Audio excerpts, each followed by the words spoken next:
Ay, nakalimutan ko tanggalin. Nakakaloka talaga ako. Hello! Sasayaw na akong ganun dito eh. Galit. Ay, nako. Welcome everybody. July na pala ha. Pag umerito, July na. July. Kamusta guys? Yung ubo ko napunta na kay Rice. Oo nga, nawaan ako pa. Naku, mukhang pasahan yan ha. Huwag naman sana, no? Pambira. Nagbabago na yung boses ko. Anyway, mga Dre, no? Bago nyo mapanood to, July na nga, sabi ni Ina. At welcome po sa episode 38 ng Spot Pinoy, mga Dre, no? At eto po, ang parang... Naku po, magandang usapan to, mga Dre, no? Oo. High-paying job ba kamo? At sulit ba na iwanan nyo yung high-paying job nyo sa Pilipinas para mag-migrate dito sa Canada? Yan po ang sasagutin natin ngayon. Yeah. At talagang totoong high-paying job ito, Totoong high-paying job ito, Ito yung inaabangan ng maraming nagko-comment. Ito yung inaabangan nyo. Oo. Okay. Ipapasok na natin Ayan. Ako na, si Charles Amoroso. Hello, Charles. Hello, Charles. Hello, Mark. Rice. Uy, may palubo. Tinan mo, inunahan kami ni Rice. Palibhasa, naka-iPhone na. Ayan. Naka-iPhone na yan. Dito dapat, Rice. Try this one. Ayan. Wala. Ayun. Yun. Pasensya na, Sir Charles, ha? Welcome, Charles. Nako, alam mo yung... pag-alis, yung storya ni Charles, yan ang hot na hot pag-usapan nga, tulad ng sabi ni Rice, no? Laging tinatanong, kung ang sweldo mo ganito kataas na sa Pilipinas, iiwan mo pa ba yun para sa Canada? Unahin na natin, okay, si Charles, malaki po ang sweldo niya. Bigyan mo lang kami ng range if you're not comfortable giving us an exact figure on how much you were earning back in the Philippines. Sa Philippines, the last na sahod ko doon is around... almost 300,000 a month. Before ako lumipat dito sa Canada. That was around 2 years ago, almost 2 years ago, August 2022, nung lumipat kami dito sa Canada. Specifically sa Halifax, Nova Scotia. Okay.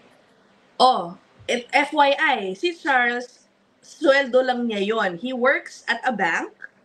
At yung asawa niya ay doon din sa same bangko nagtatrabaho. I would assume malaki din ang kanyang contribution sa inyong household, ano?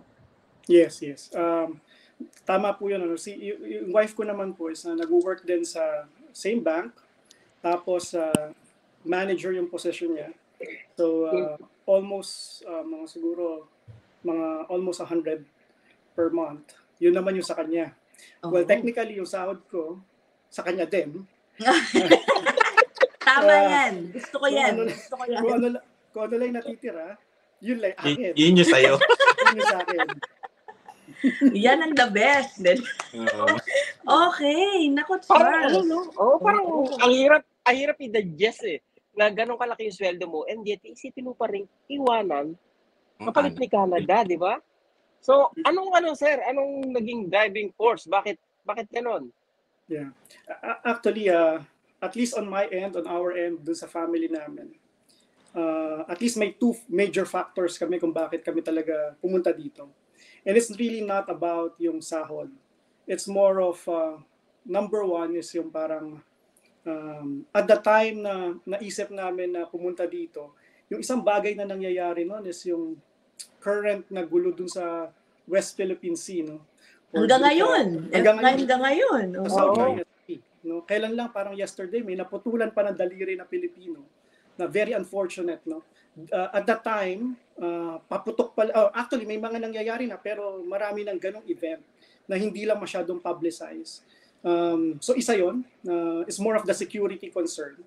Second is yung parang hindi ko ma-reconcile yung values ko versus dun sa values ng marami nating kababayan because of the situation na sa perspective ko lang naman na parang at that time, I think election ng time na yon and parang syempre maraming tao, we wanted change, no? Then yung values ng mga inelect natin is not reconciled with mine. Parang ang hirap kasi tanggapin na sinasang-alang-alang mo yung future ng mga bata, no? Na parang masasakripisyo yung future nila. Parang sa akin, kung ako lang mag-isa, no problem. I would love to stay dun sa Manila or sa Philippines. No? I was born there, talagang ang hirap talaga para sa akin to na umalis doon. Kaya lang, nung nagkaroon kasi ako ng anak, no, yung dalawang anak ko, iba na yung decision making eh. Hindi lang about yun sa sarili mo, about din sa future nila. Na syempre sa akin, I want them to have a better future na parang hindi nila ma-experience yung mga na-experience natin, yung maraming Filipino no, na currently nandoon. And sana magkaroon sila ng better future somewhere else. No? Kung may ganong opportunity sa Philippines, which is I'm pretty sure there is, no? Hindi ko sinasabing wala. Kaya lang, of course, iba kasi pag if you're thinking about it sa perspective na bilang magulang. No, parang ang hirap doon sa mga bata na gano'n eh. Na parang, pero don't get me wrong, kasi I remember no when I was little younger na maraming studies talaga pointing to the Philippines that it will be one of the biggest economies in the world. Yeah. For example, yung studies ng Goldman Sachs no sa kanang PwC stating na 2050 it will even overtake yung Canada in terms of gaano kalaki yung Philippines as an economy. Yun nga lang may mga factors that are na parang kailangan i-consider. Like for example, in those studies, one factor na dapat i-consider is yung political stability at number 2, yung corruption. So once na ma-overcome ng Philippines yun, they will overtake even Canada dun sa top economies in the world. And of course, you felt na hindi yun yung direksyon na tinahak at medyo na down ka dahil doon. Maraming ganun maraming ganun. Oo.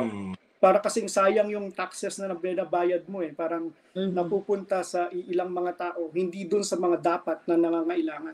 Especially for me, kasi I love na parang tumutulong dun sa mga maraming tao. I'm very active sa social service. Then, you will see yung taxes ng tao being put into parang different use compared dun sa dapat. Kasi kung it was used properly, we will not be in a situation na ganito. We will definitely much higher yung yung position natin as a economy, as a country, as a whole. Yun. Oo. Naalala ko tuloy. Although nandito na ako noon, I was well aware of the 2022 elections. May mga usap-usapan doon, no? Wala pang na-elect, Charles, I'm sure. Naririnig mo na. Kapag ito ang nanalong kandidato, lalayas talaga ako ng Pilipinas. Gano. So parang si Charles siguro isa sa mga yun. I didn't say that, no? Kasi believe it or not, nung time na before the August 22 bago kami pumunta dito, I can tell you nung around January, nung time na iyon, talagang at that time hindi pa talaga ako convinced na pumunta dito. Kasi very quick lang yung pagpunta namin dito, talagang hindi siya yung parang pinagplanuhan ng ilang taon. Talagang very quick lang, parang 2-3 months lang. Then, inayos namin lahat ng documents. Talagang mabilisan yung pagpunta. So, kasi at that time talagang as much as possible, ayoko talagang umalis. Kasi ang hirap umalis lalo na sa isang tao na doon ka pinanganak, tapos nandun yung family mo, yung friends mo, diba? Everything, may career ka, then suddenly, you will let it go ng ganon. Pero if you look at it, no, parang if you look at it na parang in the future, you will see na parang I think that's a decision na parang siguro you will really consider if you look at it na parang tignan mo yung future, not just look at the present but also look at the future ng lalo na again ng mga bata. No, sa akin nagbago lahat yung perspective ko nung dumating sila eh. Kasi when I was young, sabi ko nga kay Mark, when I was young, ang daming opportunity for me to go to the US because my mother, the mother, yung brother side ko, every one of them is there. And ilang beses ako kinausap ng aking lolo na parang go there, no, pumunta ka na lang doon. Kaya lang nung bata ka, masyado kang idealistic eh, no? Parang at that time gusto ko i-prove sa kanila na parang hindi kailangan na umalis to be successful. Ibig sabihin, sa perspective ko, walang kinalaman yung environment kung nasaan ka, kung magta-thrive ka. No? Lahat yon depende sa iyo. Which somehow, kahit pa paano, napatunayan ko naman sa lolo ko, yun nga lang, iba sigurong usapan, siguro nanggagaling siya sa perspective na pagka kunwari anak mo or apo mo, concerned ka eh. No, parang mag-iiba yung ano mo, yung perspective mo, which I think naramdaman ko nung nagkaroon na ako ng anak, parang yes, yun yung sa sarili ko, yun ang gusto ko. Kaya lang, this is more than myself. Parang yung decision making should not just be sa sarili mo. Ilan taon na yung mga anak niyo, sir? Charles na lang pangalan ko, pero yung anak ko po isang 7 at saka isang 2 years old. Mga bata pa. Bata pa sila. Maganda yung sinabi ni Charles na wala naman sa environment, maraming thinking, di ba? Wala naman sa environment yan. Tulad nangyari sa kanya. Nasa sayan kung may gagawin ka sa buhay mo for you to be successful. And napatunayan naman ni Charles na nasa Pilipinas na nagawa niya yun. I think, correct me if I'm wrong, Charles, what you're trying to say is, parang for your children, I'm sure you believe they can do it too, right? But you just don't want them to have a harder time. If you have this option of being elsewhere na, kasi sa Pilipinas, yes, there may be opportunities, but those who have less, especially, they have to work extra hard. 10 times, 100 times harder, di ba? To get somewhere. Yeah, actually, that's the truth, no? Especially, the reality sa Philippines, the way I look at it in my perspective, especially kung hindi ka graduate ng top school, for example, what will happen is, sila, kumbaga sa marathon, meron na silang head start ng mga 1 to 10 kilometers. Ikaw, andun ka pa lang sa start. So, ibig sabihin, you will need to really work hard, no? Yeah. Which is, ganun ang maraming nangyayari sa mga Pilipino, sa mga kababayan natin.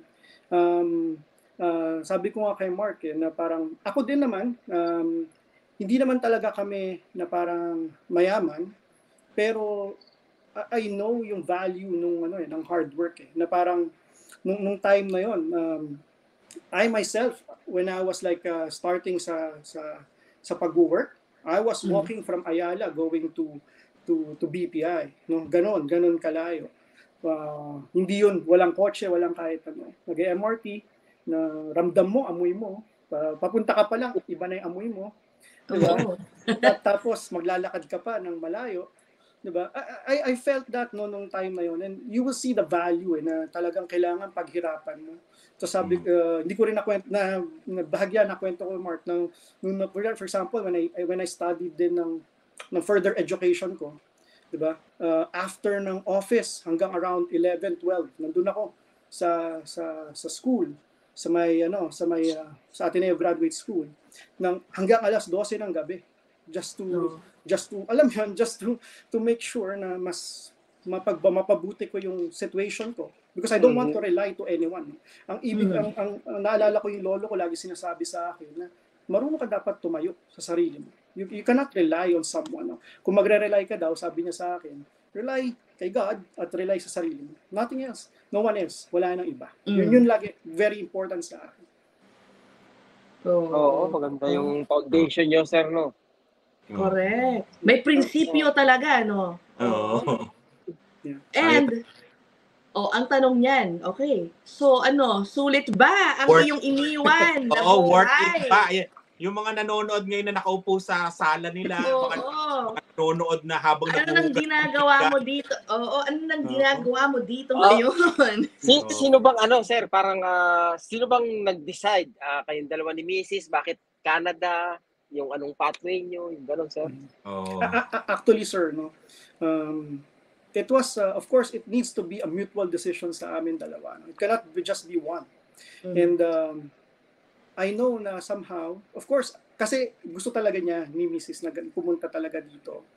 On my end, hindi talaga. But eventually, again, because of those several factors, I was convinced na I think it could be an option for us. No? And kaya nung time na madali na inayos ko yung mga documents. And just like many na kababayan natin, dumaan din ako dun sa student pathway instead of kasi we tried ng mga 1 or 2 months, we tried dun sa express entry. Kaya at that time wala yatang bunutan na nangyayari. So parang syempre ang hirap. So what we did was parang yung pinakamabilis na option is yung study. So, kaya inayos namin, pumunta kami kagad. And kung sulit ba, I think sulit siya depending on what is your perspective, no? Kung ang perspective mo is like, remember, sa pananaw ko again, look at kung ano ba yung vision mo or ano ba yung reason mo in the first place, bakit ka pumunta. Diba? Na-achieve ba yun? For example, in my case, I wanted na parang to be away dun sa security concerns currently happening sa Manila or dun sa West Philippine Sea. And sa perspective ko, since we are nandito kami or nandito tayo, 'di ba, sa north, no, sa side ng mundo. So mas safer tayo in terms of possible na mangyari dun sa area. And second, in terms of yung kunwari, yung nakikita mo ba yung tungkol dun sa mga taxes na nababayad, I think you can see naman na somehow na may nakikita ka na pinapatunguhan ng pera. We're not saying na walang corruption. What we're saying is mas visible yung progress compared dun sa corruption. Then, in my case, I think you asked them, no, ano bang ginagawa ko ngayon? Well, it's a little bit different kasi when nandun ako sa Philippines, I was like an assistant vice president do sa isang company. AVP, wow. Sa isang bangko, okay. I was overseeing isang department. Here, ang work ko is more of hedge fund accounting. So, sa totoo lang, sabi ko nga sa lahat ng ayokong subject, kahit nung nasa school pa ako, is yung accounting. Kaya lang, yun kasi pero sa bago kayo, sir. ang hirap no para sa akin. Alam ko ng father ko kasi both my parents are CPA pero never talaga akong gumawa ng parang yung mga financial statement. Lagi ako nagpapatulong sa father ko pag gumagawa ng financial statement kasi ang hirap talaga para sa akin. Pero again, dito yun yung mga available na job. So I need to adjust na konti. So at the moment, medyo maganda naman yung work na nakuha ko. Actually, maganda siya and very, parang very thankful ako. Kasi ang work ko is parang associate director sa isang hedge fund company. Wow. Meron akong mga tao na ino-oversee din. Meron kaming client na based on sa New York. So yung ang tawag kasi doon is admin work, yung mga financial statements nila. Kami nagpe-prepare dito sa Halifax. Then, doon binibigay sa New York, no. So yun yung trabaho ko. And again, very fortunate kasi unlike yung mga ibang Filipino na parang medyo hindi maganda experience nila sa kapwa nila. On my end, kaya din ako na nakakuha ng ganung work. It's because na-refer ako or tinulungan ako ng isang Filipino, no. So I know na medyo may ibang tao, of course, iba yung na-experience nila. But for me, no, it has nothing to do kung ano yung nationality ng tao. Sometimes, it's about yung actual na personality niya. If a person really wanted to help, no, tutulungan ka niya. Hindi kailangan maging Filipino or hindi. No? Ang point ko lang is that very unfortunate lang may mga kababayan tayong ganun. Pero we still need to be hopeful na marami pa ring tao na talagang sadyang mabait sila. No? Aba, okay. And I think yung income mo, sorry Charles that I have to press about the income because yan, alam mo na, tayo mga Pilipino, usi tayo sa mga bagay na yan. You're earning somewhat the same, just a little less, he told us, no? Somewhat the same, just a little less. That is correct. Actually, nung lumipat ako dito, nung binigyan nila ako ng job offer, actually, nagulat ako Kasi, parang, ang isip mo kasi una, no, pagka kunwari lumipat ka from Manila to for example, Canada, you expect na tataas, ano? Nung nakita ko yung nakipag-negotiate pa ako. Nakipag-usap pa ako. Buti na lang, medyo mabait sila na sabi ko kasi, pwede ba mapaki-adjust? Kasi parang galing ako sa Philippines, tapos parang ang hirap tanggapin na parang sobrang malayo yung binibigay mo. Kasi siguro akala nila, in general kasi, no, hindi naman natin... But you would just accept it. Yeah, but again, you need to know your value. Yeah. Dapat alam mo yung value mo. Tatandaan mo na hindi porkit binigay nila yun, ibig sabihin yun ang value mo. Your value is what dictates kung sino ka. Kung sino ka, person. So dapat alam mo. At that time, di ba, parang sa akin na parang Hindi naman sa hindi ko tatanggapin. Kaya lang, if we can negotiate, di ba, then that will be better. So I can tell you that it's definitely less by probably around 10 to 20% compared to what I'm receiving sa... Okay. Sige. Ang sunod na tanong dyan, sorry guys ano ba? Go ahead, you guys can kayo muna go. Yun nga, kumikita ka sa Pilipinas ng ganong kalaki. Ngayon, let's say, kumikita ka rito ng mas less. Pero yung quality ng buhay, with regards dun sa earnings, sir, ano bang mas maganda yung sa Pilipinas, may 300,000 ka, kung mas mataas yung quality of life mo. Dito, mas less, kumusta yung quality of life niyo as a family? Oo, dahil alam naman, mas mahal ang cost of living dito. Yun ang sasabihin.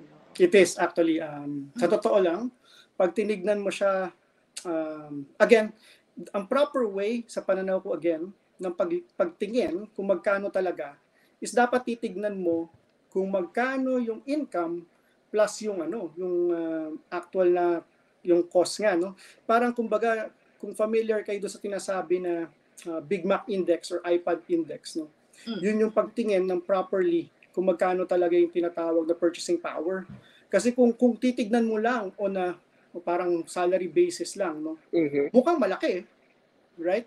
Pag madaming Filipino parang nabablinded sila na porket lumaki, akala nila na okay din yung pinaka-quality, no? Pero actually hindi siya ganoon. In my case kasi kami, for example sa Manila,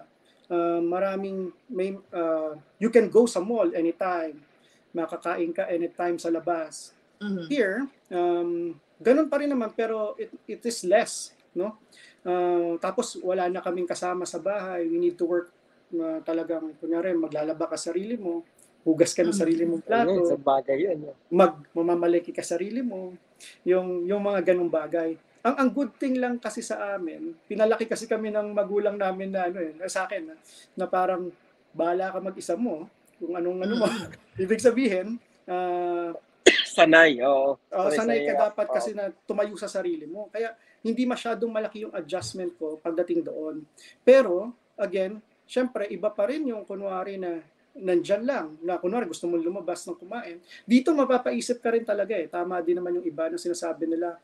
Kunwari sa McDonald's, simple, pag kumakain, sa Pilipinas, anytime. Dito parang mag-iisip ka especially in our case, sabi ko nga kay Mark, yung rent namin sa Halifax, no, ang rent namin ngayon is 2,500 per month, no? 2-bedroom lang yon. Kaya dun pa lang masyadong malaki yung kumbaga expenses mo. Kasi sa Philippines wala naman kami expenses ng rent kasi may sarili naman kami bahay. Here, totally different. Dun pa lang sa expenses, ang laking bagay na. Tapos iba pa yung parking mo. Babayad ka pa ulit. Iba pa yung kotse mo, babayad ka pa ulit. So ang dami, no, na the different. Pero again, because na nasanay kami ng mag-isa, na tumayo mag-isa, because of the way na parang lumaki kami, medyo mas madali yung transition. Pero again, syempre, nandun pa rin yung onting hirap, no? Hindi mawawala yun. Mas madali lang ng onte kasi wala kami masyadong iniisip na iba. Kumbaga, naintindihan kasi natin yung ibang kapwa natin na parang bukod dun sa mga ganung bagay, iniisip pa nila saan sila kukuha ng pera, sino yung mag-aalaga ng bata. At least sa amin medyo minimal lang yung kumbaga yung parang medyo maliit lang, onti lang yung problema namin. Na actually hindi nga ganoon. Ang pinaka-problem talaga namin is yung bata. So sino mag-aalaga sa kanya. Ang hirap kasi humanap dito ng mag-aalaga doon sa bata. So ang good thing sa company kasi din namin is that naka-hybrid working environment kami. Okay. Which is again, we're very thankful na ganoon yung situation. Mas masarap ang buhay sa Pilipinas, Charles. Kung ako po ang tatanungin nyo, tas wala akong anak, ang sagot ko simple lang siya. Opo. Parang let's say, kahit may anak ka, kumbaga kung hindi mo iisipin yung nangyayari katulad yung sa West Philippines, baka magkagera, yung gano'n, di ba? Kung hindi mo iisipin yun, parang mas masarap sa Pilipinas kasi nga, mas accessible yung maraming bagay dahil sa laki ng kita mo. Opo. Actually, totoo po yung sinabi nyo na mas accessible siya in any time. Kung ano gusto mong gawin, you can do it. No? Mhm. May ganung flexibility. Kasi dito kasi, because of again, dun sa current na situation, parang hindi ganun eh. For example, dito sa Halifax, business district na ng Atlantic. Pero very minimal yung kunyari yung mall dito, dalawa lang yata yung malaking mall. Di ba? Parang sa Philippines, di ba? Ang daming mall anytime. You can go there if you want, di ba? Anytime pwede kang kumain sa gusto mo. No? So, very different no yung dito saka yung doon. Pero again, kahit ano pa naman yun eh. Yung transition hindi ganon kabigat para sa amin. Nami-miss talaga namin is yung kunyari yung pagkakain ka sa labas, tama yung sinabi mo, Rice, na parang anytime, di ba? Punta ka sa mall. In our case, kasi nakatira lang kami sa may malapit sa Trinoma, very near there. So, anytime, di ba? Tas ngayon, hindi siya ganon. Talagang... Tsaka mag-iisip ka, di ba? Bago kumain sa labas, kagaya na sabi mo, sa McDonald's, medyo... Alam mo, although I have to say, parang baliktad yung si Charles, siguro iba talaga ang mindset niya pagdating sa pera, kaya din siya umasenso ng gusto sa Pilipinas.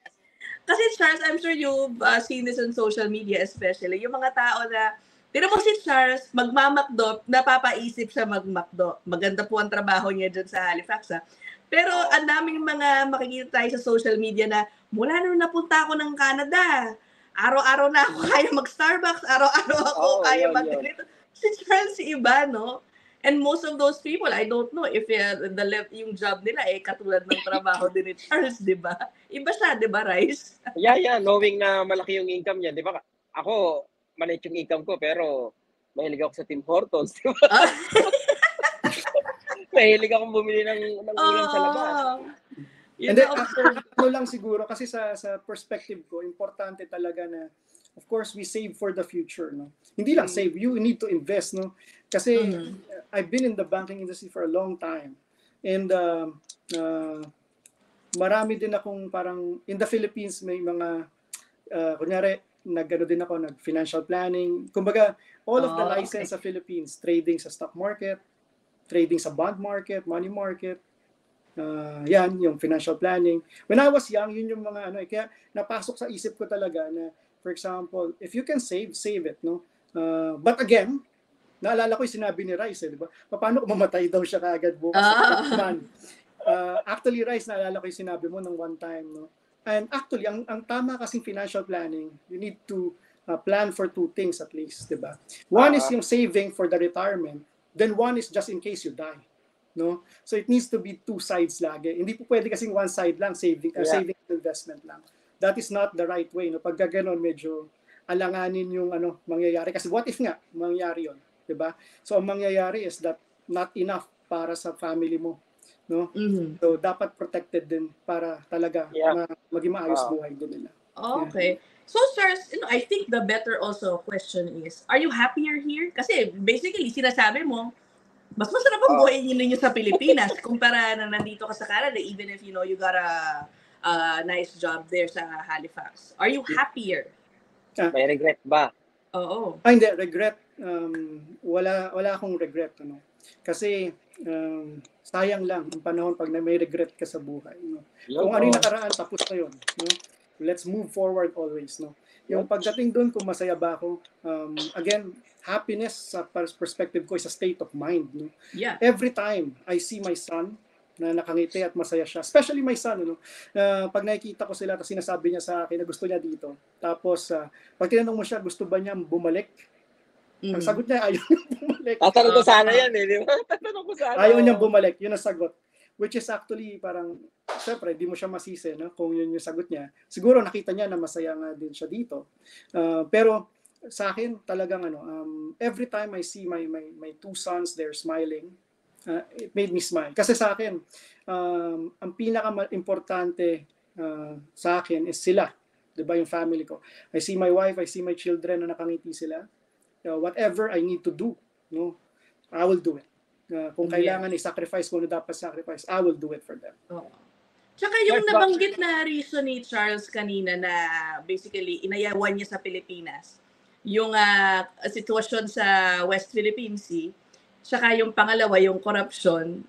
I mean, yeah, those are things na wala nga naman masyado dito concern. Sumasakit ang So in that ulo ko aspect, ngayon. okay. In that aspect, okay. Wala yun. Parang walang nagbabago sa gobyerno, no? Kasi nga, kumbaga, naglalakad yung nanay ko ng mga papeles, okay? May mga kailangang IDs. Punta sa SS, mag-aantay ka bago ma-release ng yung picture na, yung ID na may picture. Punta ka sa Comelec, 3 buwan na antayin mo. Punta ka sa ibang ahensya, hindi sila bibigay ng ID. Ano nangyari? May sagot ako sa iyo, Rice. Ayoko lang sabihin sa simula Bakit ba walang pagbabago? Yan. If you think about it, diba? Bakit? Yeah. Look at it na perspective na may magbabago ba kung kunwari the same people ang ilalagay mo doon sa mga pwesto? Diba? Pagka nilagay mo sila, nakita mo na may ginawa sila, tapos hindi sila accountable sa ginawa nila. Tapos, binalik mo sila. May magbabago ba? Do you expect change? Of course not. Sabi nga ni Einstein yata yun, sabi niya, di ba, na pag paulit-ulit na tapos ina-expect mo ng pagbabago. You're insane. Yeah. It's insane, di ba? Insanity. The same thing. Yeah. The same thing sa atin. We cannot expect changes if we're putting the same people na nandoon. We need to change them para magbago din yung current na situation. Yun yung pero ayaw natin kasi magsalita tayo dahil masyado. Saka alam mo, paatras. Mahirap ang diskusyon na to because ang hirap magsalita ng hindi maganda towards other people who, voted for whoever they voted. Hindi rin nakakatulong yun if we want change in government. It's getting worse, Ina. That's the thing. It's getting worse. Tell me about it. I can go on and on, di ba? Ito isang example, no? Ito, last na to isang hirit ko na lang. Pasensya na kayo Naiinis talaga ako Sige. Nagpunta si nanay ko. Kasi may kailangan, kumbaga merong discrepancy sa birth certificate. Binigyan ng requirements. Ang haba, tapos kasama dun yung baptismal certificate ni Erma. Which is, ewan ko kung nabinyagan ba siya or hindi. So sabi ko na itanong mo, paano kung hindi ka nabinyagan? Kasi wala na siyang pagtatanungan kung nabinyagan ba siya. Patay na yung lola ko. Punta siya ron. Paano po kung hindi po ako nabinyagan, sabi ng kapatid ng nanay ko. Ay, hindi po pwede. Kasi kasama po sa requirements yung baptismal. Paano nga kung wala, anong gagawin? Para saan to, Joyce? May discrepancy sa birth certificate. So, kailangan ng record. Yun nga, a baptismal certificate ni Erma. From 1960, na paano nga kung wala? Yeah, and what if lang talaga hindi siya nagpabaptize? What if that was her option? What if lang, di ba? Sabi nga, ayan po yung requirements pa, wala po kami magagawa. What do you mean? So, what? We will stop here? Dahil... paano kung walang religion, di ba? Correct. Oo. Diba? Sa Pilipinas, hindi kasi gano'n pero sa Canada, marami po, hindi naman po karamihan. Ang sabi, imposible kung hindi kayo nabinyagan dahil may birth certificate kayo. What do you mean? Ay, nako. Anyway, ayun pambira. Marami pa tayong we're hopeful na magiging maayos ang Pilipinas, diba? Pero at the same time, we cannot just simply be parang hopeful. Dapat gumawa din tayo ng mga bagay na tingin natin para sa atin. Correct. What's sad about the situation back home is tinatanggap karamihan yung ganung sitwasyon. For the longest time, di ba? Yung mga ganyan, yung long queues sa basic government services. Pag-issue ng ganito, parang tinatanggap na lang natin na, ganun talaga 2 buwan magtatagal yan. Alam mo yun, we just accept it. Kuha ng passport, no? Kuha ng passport. Kasi yung bata kukuha ng passport, hindi pa nagkatrabaho I think, gumagraduate siya 18 years old, ngayon 20 na siya, kukuha siya ng passport, hinihingi ng government-issued ID. SSS, hindi pa po ako nagkatrabaho Driver license, hindi naman po ako Talagang pinipiga, hindi ka naman mabibigyan kung wala kang ID. Okay, so paano gagawin ngayon? Meron na yata ngayon sa Pilipinas na national ID. Siguro okay na wala, hindi rin sila. Pero patagalan din ng issuance yata ngayon. Postal ID, wala na. Kinancel na 1 year na. Yung national ID, hindi na rin sila nagpiprint. Matagal na rin. Lisensya, wala rin silang nai-issue Sabi ko, What? Ano ba? Magguguho ba yung Pilipinas? Kaya na nga eh. Nakaligtas si Charles. Oo, at timely at ngayon, lalo na yung concern again ni Charles, ngayon mainit na mainit lalo. Yung concern niya sa West Philippine Sea, it escalated from the time you left the Philippines. Oo nga, Charles. Yung sa, Kakaiba yung naging pagtingin mo ron, Charles, na kinailangan mo talagang tara, umalis na tayo rito sa Pilipinas. Parang, you really felt, parang in harm's way. Parang gano'n ang feeling mo nun because of that issue. Kasi some people will not relate to it. Feeling nila, hindi naman ako direktong maapektuhan dyan. Doon naman yan sa may palapit na sa Taiwan. Parang ganyan. Yun ang akala ng iba, no, na hindi ka maapektuhan. Pero looking at it, no, titignan mo, ang first line of defense kasi ng US, no, to avoid yung paglabas ng China, is yung, di ba, yung Japan, Taiwan, Philippines, yun yung tinatawag nila parang first line nila. So the moment na ma-break kasi yun, makakapunta yung mga pandigma ng China sa Amerika, which is ina-avoid nila. Ngayon, kung titignan mo, yung issue din dun sa Taiwan is very, parang nag-escalate na rin. Marami nagsasabi na talagang may target na parang 20-something, 2028 or something ganon. Talagang, pupunta doon yung mga, yung kabilang country para kunin yun. Tapos, ang Philippines, totoo lang, ang Philippines, damay talaga tayo kasi sobrang lapit. Noong una, yun ang iniisip ko na parang yung issue dun sa China going to Taiwan, kaya lang, ang lapit kasi, imposible kasi hindi gagalaw yung Amerika na hihingi ng parang support. Pag sinabi kong support is kailangan to defend yung Taiwan, hindi siya country, yung lugar ng Taiwan, kailangan kasi mayroong parang base. May base or paliparan or something kung saan magre-refuel yung mga barko ng kabilang country. Doon manggagaling It's either manggagaling sa Tokyo or sa Japan or manggagaling sa Philippines. Kasi yun na lang pag hindi solid yung line na yun, napakadelikado kasi talaga doon sa Amerika. Sometimes it's not a question whether China or the US. It's the problem here is the Philippines is in the center. Kumbaga, most likely scenario, the battleground will happen somewhere there. Ayun ang sinasabi. Yun ang nakakatakot. Kasi remember, what we don't see, nung 1940s, diba? That was 1940s, how many years ago, how many decades ago, diba? They were able to exterminate ang isang lugar, isang city sa Japan, sa Nagasaki, diba? Binagsakan lang ng bomba. Imagine, now it's around 70 years na siguro nakaraan. What advances sa technology ang meron? Diba? Yun ang nakakatakot Tapos napakalapit ng kabilang country na very aggressive.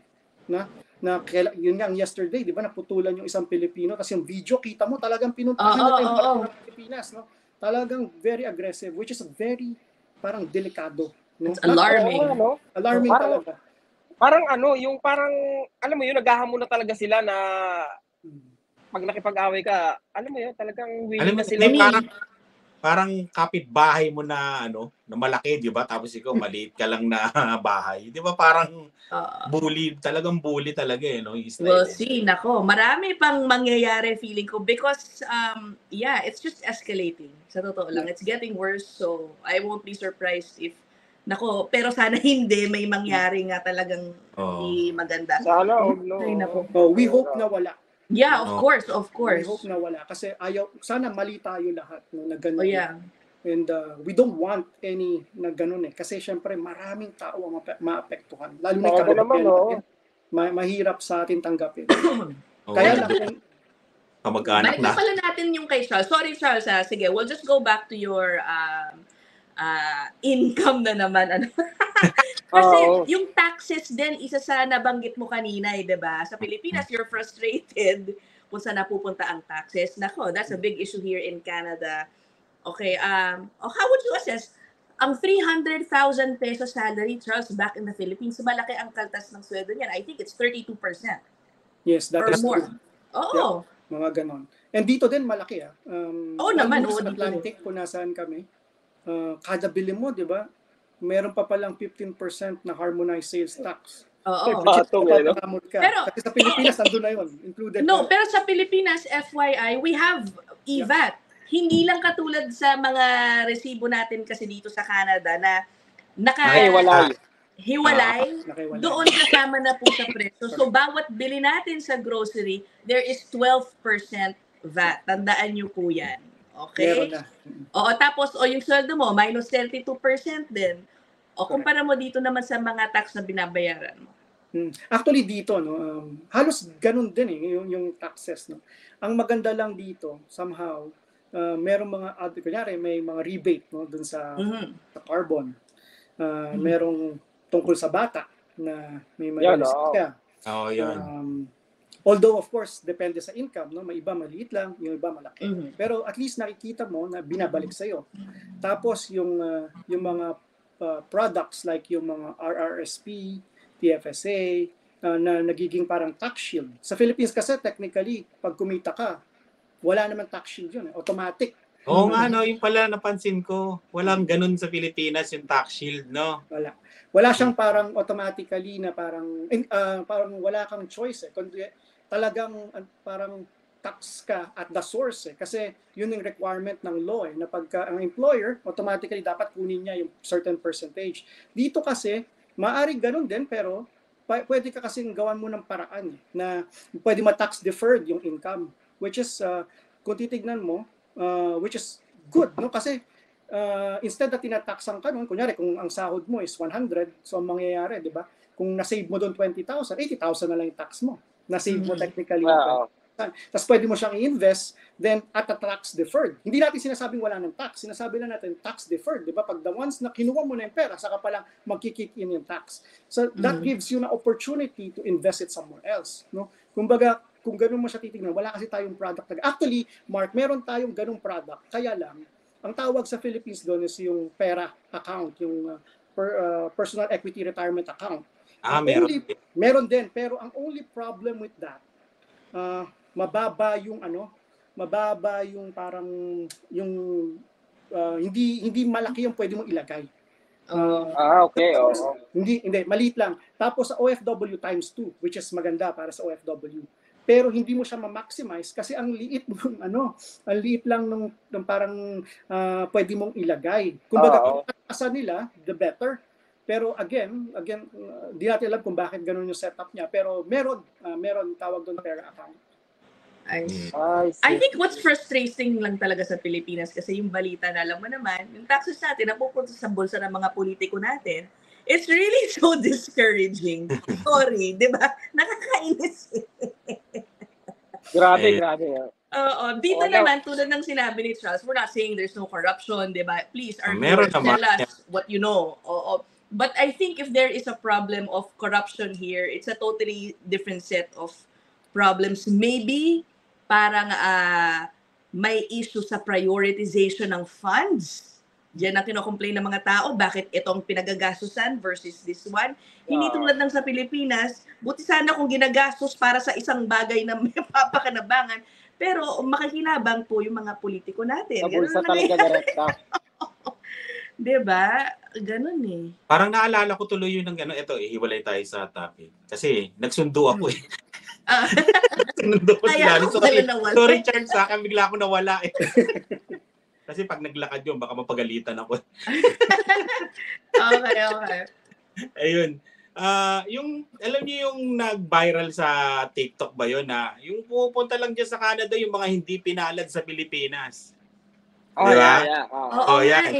Hindi pinalad sa Pilipinas, kaya kayo nandito. Parang, wag nyo nga, siya pa yung galit, Mark, di ba? Wag mo nga kaming pinagduloko lahat kayo, hindi kayo umasenso sa Pilipinas, kaya kayo nandito. Mga Charles, ano masasabi mo doon, Charles? Di ba? Sa ganon. Actually, everyone is entitled to their opinion. And I respect that opinion. Pero remember, we need to differentiate what is factual versus an opinion. Yeah. In the case kasi nung pagkakasabi, no, maaaring siguro sa sarili niyang experience, ganun nga. Talunan siya. Pero hindi kasi sa lahat ng pagkakataon, tatandaan natin, siguro ang kailangan natin isipin, ang isang tao, hindi kasi po pwedeng parang pag bumili ka ng damit, one size fits all. Di ba? Ibig sabihin, every individual, may kanya-kanyang tamang tailor fit eh. Diba? Yeah. So yung sinasabi niya na gano'n, maaring sa perspective niya, kung saan siya nanggagaling or pananaw niya, gano'n niya, totoo yun sa perspective niya. Pero hindi kasi po pwede din na totoo din yun sa lahat. Na Exactly. may ibang mga tao na hindi naman din gano'n ang reason. Pero we respect it, no? Bilang tao, we respect that opinion. And it could be true to himself, true dun sa situation niya, but not necessarily true to all. And marami akong nakilala dito na hindi ganoon. Kasi marami akong nakilala dito, especially kung saan ako nag-work, na sila, parang CPA sila sa ibang lugar, tapos dito, very successful sila. So, hindi necessarily ganoon. Siguro, kung nasa siyang environment, baka nga ganoon. Pero dito sa iba, hindi. Not necessarily true. Ang bait ni Charles, Ang bait ni Charles, Galing ng sagot. Charles, pang Miss Universe sagot, magaling. Ay, totoo. Opinion niya yun, but it's not a fact. Tama yung sinabi ni Charles. A fact. Charles, may nabanggit ka tungkol sa nakukuha ng mga bata. Kasi napag-usapan namin na paano ba yun? Pag bagong dating ka as study permit, hindi ka agad makakakuha ng pera ng mga bata. Pero malalamsam mo siya sa 18 months. 18 months. Actually, malalaman namin kasi mag-18 months pa lang yata kami ngayon yata or okay. So babalikan ko doon sa question mo. Message mo, mag-message ka, Charles. Oo. Titignan ko kung may nakuha nga kami. O kung malalamsam mo, o doon pa lang mag-i-start sa 18 months yung first na suporta sa Yun bata. na nga, akala ko ganun, Rice, no? Ewan ko din. Pero kasama mo na yung anak mo nung una nung dumating kayo dyan, di ba? Yes, that's Ayun, isang bagay yun. Sipin mo, kung lump sum yun, Charles, ang laki na agad nang naibalik sa'yo ng government Canada, ng no? Canada. Ewan ko, ano bang nakuha mo sa mga 32% tax mo sa Pilipinas, di ba? Anong bumalik? Charles, anong status na, Charles? Nagtatrabaho ka na PGWP na or PR na? Magandang question. Actually, nasa bandang, tawag mo doon? Almost nasa COPR na, mare-release na yung COPR namin. Almost. Kasi nasa portal ka na. Nasa portal 2 na kami. Nandun na kami. Yeah, okay. Good. Mabilis lang yun sa amin kasi sabi ko nga kay Mark, pinagplanuhan talaga namin.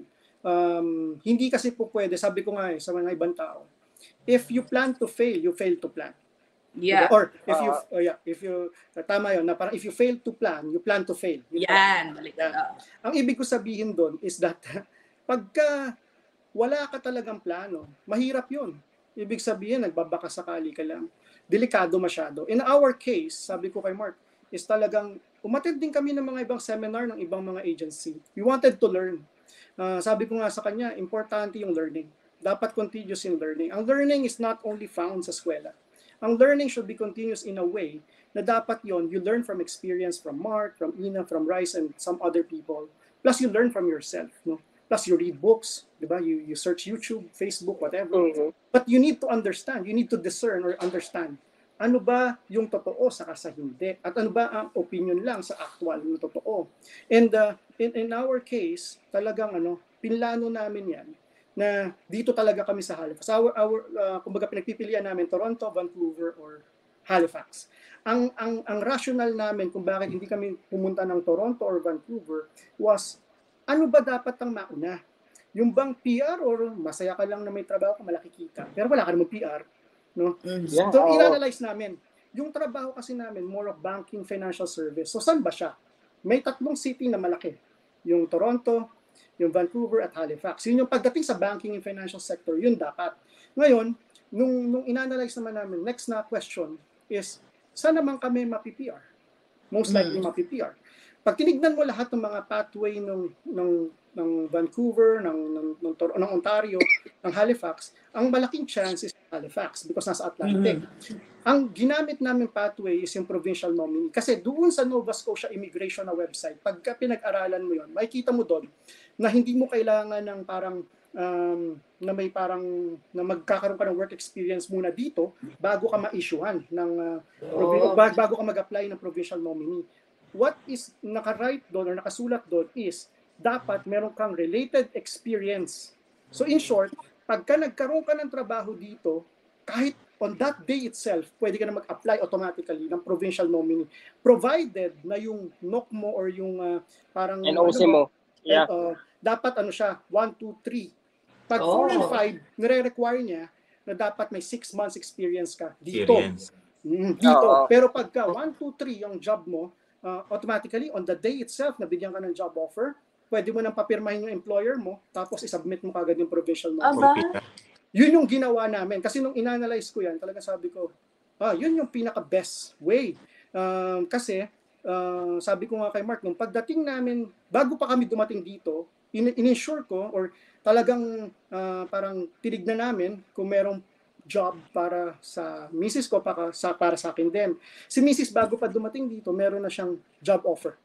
So, ibig sabihin, nice. Bago pa kami lumapag, nandun na pirmahan Wait, sino pala nag-student, Charles? Ako. Okay. Mahilig po kasi ako mag-aral. bukod sa tawag doon na voluntold ka. Ngayon parang, ikaw na lang, ha? Akala ko na bato-topic kayong dalawa eh. Maganda yung planning nila, di ba? Talagang inaral. Yun talaga ang kailangan. Pero sa totoo lang, sa ngayon, tinan mo, may bago na naman. Mukhang magbabago yung sa post-graduation work permit. Paiba-iba rin talaga no? It's a little more risky now. It's not as easy talaga as before to plan din. Even if you plan, ang hirap din, pabago-bago yung rules ng Canada. Tama po. Actually po yung sa amin, one year lang. Technically, 8 months lang yung kinuha ko 8 months to 1 year lang na certificate yung kinuha ko. Kasi, nung iniisip ko maigi siya, basta lang magkaroon ng work si Mrs. na paglapag namin, makaka-apply kami ng provincial. Kung ganun yung nangyari. No? Kumbaga, meron akong leeway na 2 years bago kami kumbaga parang bago talaga mapaso or maano yung PWP. So, kaya the moment na may job offer, talagang pinaayos namin sa employer lahat ng kailangan para mai-submit namin sa province, then na-nominate ka agad, then ayun, na-release na yung mga dapat ma-release na mga tapos nandito na kami sa bandang huli. Sana hopefully ma-release na yung actual na paper kung ano. Yeah. Yun, no? Planado. Planado yung ang kahit 1 year lang, 1 year yung certificate na kinuha mo, di ba? Na program. Yes. Planado. Alam niya kasi. Tsaka, ang galing dahil nakakuha na ng job offer si Mrs. Alam niya na, meron na kaming pang-apply. Oo, tama. Very important po kasi talaga na pagpaplanuhan. Hindi kasi po pwede na pupunta ka lang because gusto mo lang. Kasi po, ang nangyayari doon, para ka lang nananaginip doon. Hindi mo magagawa yun sa actual Kasi mahirap po pag pumunta ka lang without an actual plan. Kasi kahit nasabihin natin may plan nga, minsan it doesn't go your way. Diba? Paano kapag wala? Most likely po, mahirapan yung tao. Saka siguro, very important then that you network. Meaning, when I say network, diba, sa school, for example, kung nag-i-school siya, in my case kasi po, umattend din ako ng program ng Nova Scotia na Study and Stay program. Ibig sabihin, may 100 silang students dito na pinili nila para dumaan dun sa program na yon, nang tutulungan nila para maging parang permanent resident din dito. So, any program po na available like that is helpful. So, kaya again, kailangan mo rin talaga maglaan ng oras para sa mga ganun. So, kasi maaring hindi ko siya nagamit, pero kung titignan mo, just in case hindi mangyari yung iniisip namin initially, at least meron kang iba na makakatulong sa'yo. Saka marami ako natutunan din doon, yung mga alam ko ding iba, doon ko natutunan kasi may mga lawyer, may mga registered consultant talaga na talagang inaalam niya ano pa yung tamang pathway. Bago rin kami nag-apply ng provincial, nag-consult din kami ng free lawyer kasi dito minsan may mga free lawyers, naka-registered consultant na free naman, may iba naman free. You just need to research. Yun kasi importante. Continuous yung research, yung education para malaman natin, nasan ba? Kasi hindi man minsan kailangan magbayad So, yung time na yun, nag-research din kami. Then, nakausap namin yung lawyer. Kasi, yung employer ko din po kasi, Atlantic Immigration Program na employer. Pero, hindi ko na ginamit yun. Kasi at that time, kinausap yung lawyer, tinanong ko sa kanya, kung ano ba tingin mo ang dapat na gawin namin? Whether we go to the Atlantic Program or sa provincial nominee. Sabi niya, halos ganun din kasing timeline. Hinihintay kasi ma-regular muna ako bago ako ma-issue ng AIP. So 6 months pa hihintayin. So available na yung provincial. Ibig sabihin, doon kami pumunta na. So yun ang advice ng lawyer din sa amin na ganun din yan, Charles, sabi niya sa akin. Almost the same timeline. So get it now. At least sure ka na nandiyan na. Hindi mo naman alam kung mare-regular ka after 6 months. Malay mo. Oo nga, no. Hindi mo pala maayos yung trabaho mo. Wala ka. Paano yun? Sabi niya. Kaya Oh, nice. Oh, diba? Hay. O ano pa? Ano pa masasay ng mga... ng resource person talaga na talagang maganda yung mga insights ni Charles, grabe. What course did you take pala ang kinuha ko po is finance. Yun pa din Actually, pwede ka na talagang expert dyan. Dami mo na sa Pilipinas pa lang. Oo, parang resource person na talaga. Actually po, natutuwa nga po ako dito. Kasi po, hindi naman po ako matalino estudyante. No? Parang school bukol. Kumbaga yung mga estudyante palakol. Yung pag sinasabi sa akin ng father ko. Pero dito, naka-honor ako dun sa ng... Oh, nice. Oh, diba? Pero kung titignan mo, the way, kasi may question din, I think, Rice nor Mark, na minsan tinatanong, ano ba mas mahirap? Yung dito, siguro depende sa school, sa university. Pero in my case kasi, nung dito ako nag-aral, hindi naman siya ganun kahirap. Siguro kasi dahil yun yung background ko. Yung experience mo. Kaya siguro medyo mas madali. Pero in general, napansin ko dito, medyo mas lenient sila.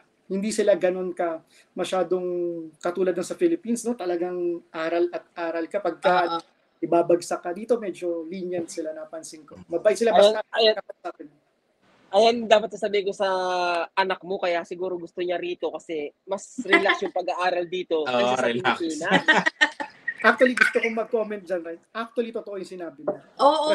Kasi yung anak ko, naalala ko nung nag-aaral siya ng prep, tas nakita ko siya na talagang kailangan, alam mo yan, parang talagang nag-aaral sila. Minsan yung magulang na yung sumasagot ng mga minsan mas kumbaga parang hindi na yung bata yung nag-aaral, yung magulang na. Magulang na. Dito kasi naglalaro, totoo yun, naglalaro lang sila. Diba? Relax sila dito, diba? Nabanggit mo kanina, nag-aral ka ng higher education mo sa Ateneo, no? I'm just wondering, are your kids from Ateneo too? Did you enroll them? Yes po, yung anak ko na isa, doon po yun nag-prep. Bago kami pumunta dito. Doon po siya I ask this because obviously that's one thing you don't have to worry about now, yung tuition fee. Yeah. My God, I was scrolling through my Facebook yesterday. My gosh, Charles. Pero this is for, I think, high school, or basta senior, I don't know, junior high school, something like that. 240,000 pesos. What? A year? A year per student. Nung prep po yung anak ko, ang naalala kong binabayaran ko, 170 or 180. Oh my God, diba? Prep 170. That's what you need to pay for back in the Philippines if you want quality education. We do produce intelligent students, ha. Unfortunately, yung public school system natin based on mga bagong global surveys on students, mababa po ang kanilang ranking. Sadly, ewan, ano ba nangyari? Pero if you really want quality education, you can find it. It's just that, grabe. Expensive. Yeah. Look at that. Sobra.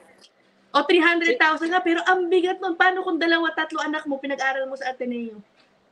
Medyo. Dito Or libre the na other siya. similar. Diba? Dito libre na. Libre. Yun po yung maganda dito. Yung education libre. Actually, kung titignan mo naman po, libre naman din sa Philippines. Yun nga lang, dun sa public school.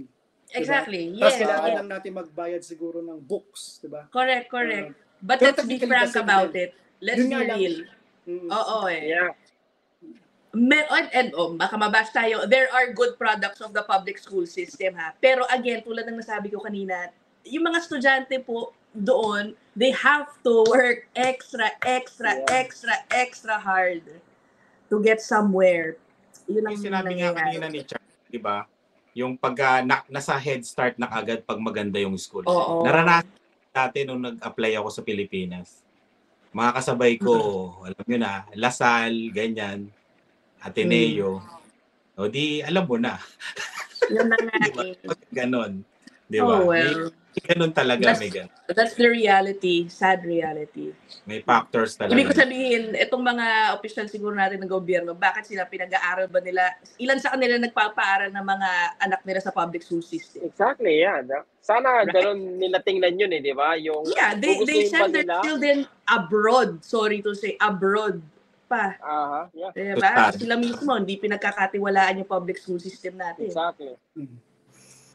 Pero again, hopefully it will change, 'di ba? Na sana in the Kaya future we elect the in a million people years that understand yung masa.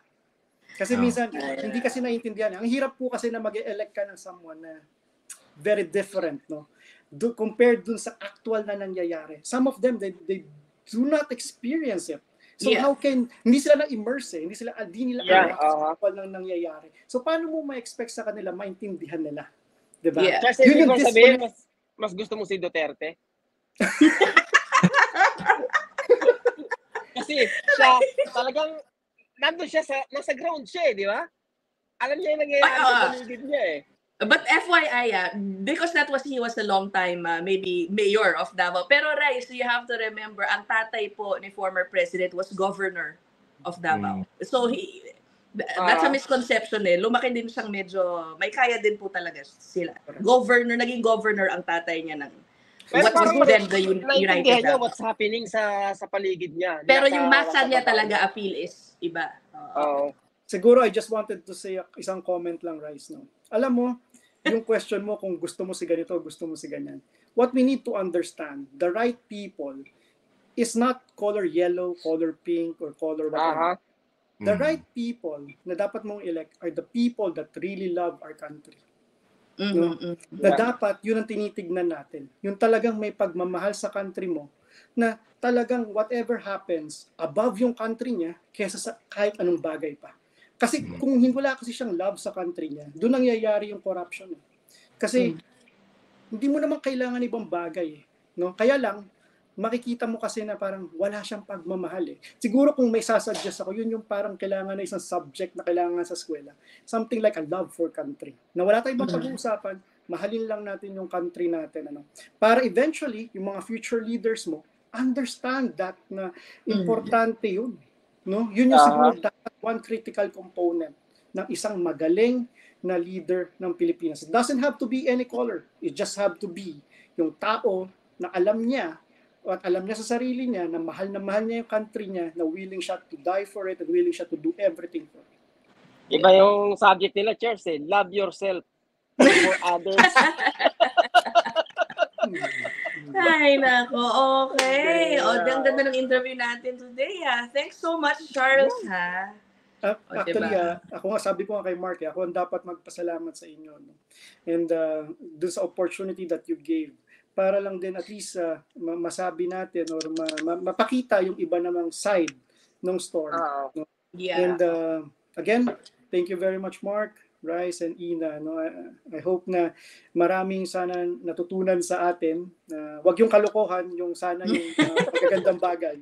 Oo, ibang-iba yung perspective, ibang-iba yung storya naman ni Charles, di ba? Kasi ang ganda nga namang buhay na nila sa Pilipinas. Oo, di ba? Kumbaga, na sila nakaka-LL. Yun yung tawag sa Pilipinas. Ano yung LL? Nakakaluwag-luwag. Ay, gano'n. Laway na laway Nakaka-LL na sila Kumbaga yun yung tawag sa Pilipinas. Kumbaga, hindi na sila yung maganda, maayos na, di ba? Yun yung mga nag-aabang at mga nagko-comment. Ano naman kayo? Puro mga naman sa Pilipinas sa mga ini-interview nyo, yung mga wala, tapos nagkaroon.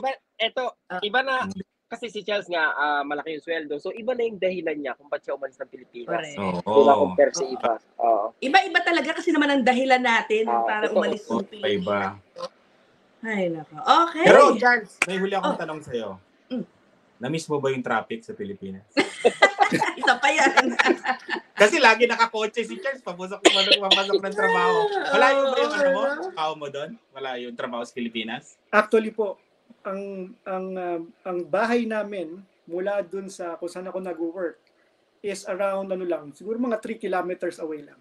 Kapit lang pala, no? So, minsan, curious din ako gano'n ba talaga siya kalayo pag actually nilakad mo? So, nilakad ko minsan yun, mula bahay namin hanggang sa office namin. Kahit yung vice president ka na nun? Opo. Naglakad ako, tinesting ko. Hindi ko rin maramdaman gano'n ba kalayo? And it was actually around 15 to 20 minutes walk from the house. Okay. Ang hindi lang napapansin is, yes, 15-20 minutes, pero yung pawis. Nung kinotse mo, gaano ka, baka na-traffic ka pa doon? Kala ko baka na-traffic. 10 minutes lang po. Okay. Kala ko na-traffic ka pa doon. Okay. Naku, maraming salamat, Charles. Yeah, it was a very interesting kwentuhan. Diba? Maraming salamat. Tingnan natin, ano pang masisay ng ating mga viewers dyan. Shoutout sa misis mo, Yeah. Nahihiya siya. Background din, nandiyan sa background.